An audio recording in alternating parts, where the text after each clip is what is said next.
Hi, have you been struggling with emotions, feeling stuck in life? Well, today we are going to talk about how to use our emotions, which is energy in motion, to help us unblock, grow, and empower ourselves. I'm Angie Tourani, holistic healthcare practitioner and a BodyTalk practitioner and instructor. So emotions are energy in motion. Now, generally we work with 5 basic emotions, and this is as per Chinese medicine, which is anger, fear, grief, worry, joy/sadness. So when joy is missing, it's sadness. Now, these are the 5 original emotions, and all other emotions are a combination of these 5 basic flavors of emotions.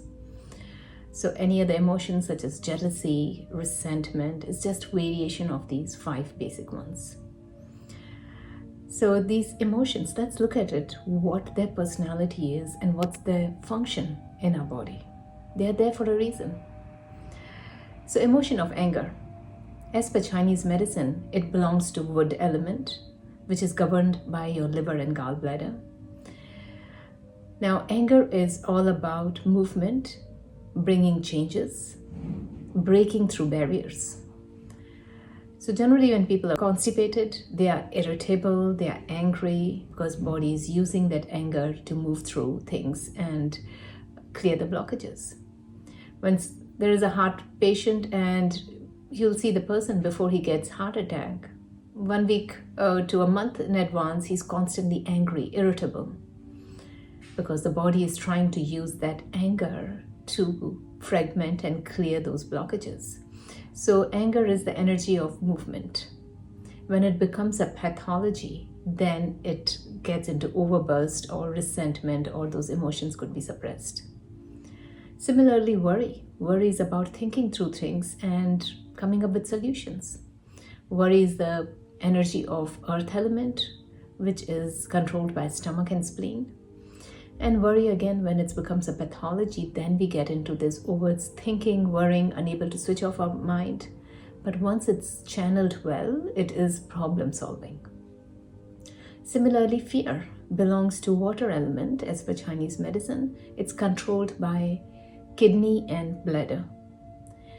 So fear has got a purpose. It is fear of keeping us alive, fear of saying no and setting boundaries. So we don't cross the road on red light, we don't jump from the cliff because there's fear, that fear of keeping us alive.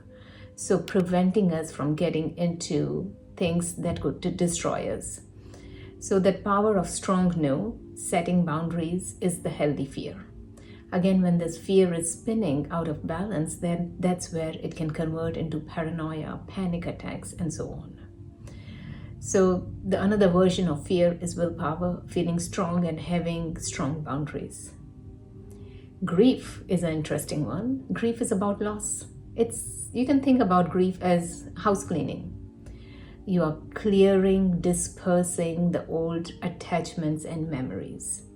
So grief belongs to the metal element as per Chinese medicine, which is controlled by lung and colon, and the consciousness there is letting go of the past. And this could be loss of the loved one, loss of pet, loss of job, loss of lifestyle, or anything that is in the past. So grief is a process that we are going through every moment, grieving and detaching from the past, so we are in the present moment. Joy and sadness. So when there's absence of joy, there is sadness, which is, again, belongs to the heart element. It's the fire element, heart, and small intestine. Now, these emotions are there for a reason. Many times they become a pathology. When our brain is going through, or our lifestyle is going through a lot of stress, we start suppressing these emotions. We get into the coping mechanism. Now, these emotions could be the healthy way of expressing it. When it's acute emotions, let's say there's something that's happening in your environment, you express it. Another healthy way of dealing with emotions which are not acute is processing and digesting it through our intestines. And many times when it doesn't happen either way, and you're in that high intensive stress environment, your body starts suppressing and storing these emotions into different parts of the body, which eventually become a disease and a trauma. So with BodyTalk treatments, which is a holistic healthcare modality, we are looking at listening to your unique story. Why these stresses and where are these emotions stored? Then a particular technique that we use in BodyTalk, which is called active memory synthesis. That's more like, running a program where you are pulling out, you are surfacing all that emotional trauma that could be suppressed in the connective tissue into the water molecules where we store the emotions mostly. So we are surfacing all that emotional trauma, disassociating it, synthesizing it through our left and right hemisphere, and being able to release it. So once we are able to clear those blocked emotions, so let's say somebody went through an accident and there was a sequence of stresses and those memories are still stored in the connective tissue with active emotional charge. And years later, the body hasn't completely healed and there is still weakness or, symptoms and conditions. So emotions are behind 98% of health condition. No matter what the diagnosis or symptom is, there's always a psychosomatic factor and a story behind it.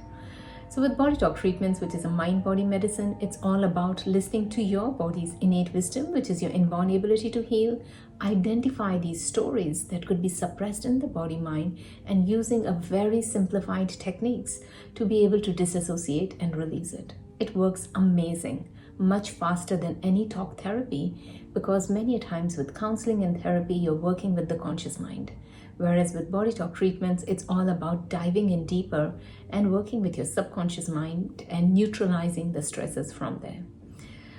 So mental health, emotional health is the key behind all the different symptoms.